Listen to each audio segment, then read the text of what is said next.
po sa ating lahat. Ako po si Emmanuel O. Alejandre. Ito po ang aking daily devotion ngayong June 9. And for today, ating pag-uusapan kung bakit mahalaga ang invisible presence ng Diyos. And we will further deepen our knowledge about this topic while using the verse of 1 Timothy chapter 1 verse 17 that states, "To the King of ages, immortal, invisible, the only God, be honor and glory forever and ever. Amen." Sa Tagalog, sa Haring walang hanggan, walang kamatayan, di nakikita, tanging Diyos ang karangalan at kaluwalhatian magpakailanpaman. Amen. So, in this verse, it is already stated that God is not only immortal,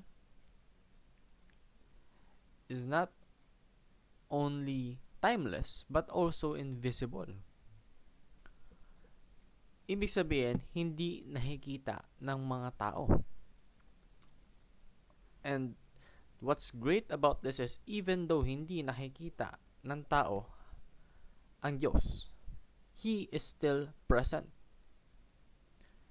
In fact, He has never left. Our God is always there for us, by our side, despite all of our transgressions, all of our iniquities, all of our sins.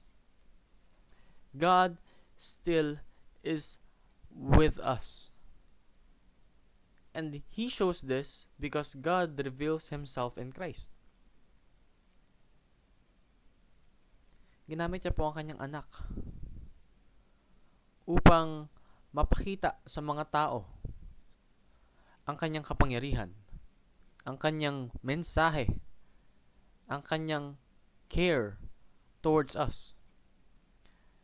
And with that, He blesses those who believe that He is real despite His invisibility. So, we should put our faith in God and not in feelings.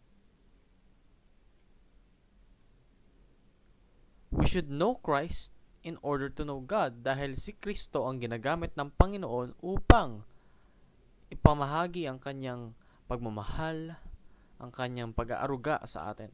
So let us experience God's favor and blessing. We should believe in Him wholeheartedly. Wala pong halong doubt. God is real, God is good, and God is always present, even while being invisible. Yan lamang po ang aking daily devotion. Maraming salamat sa pakikinig.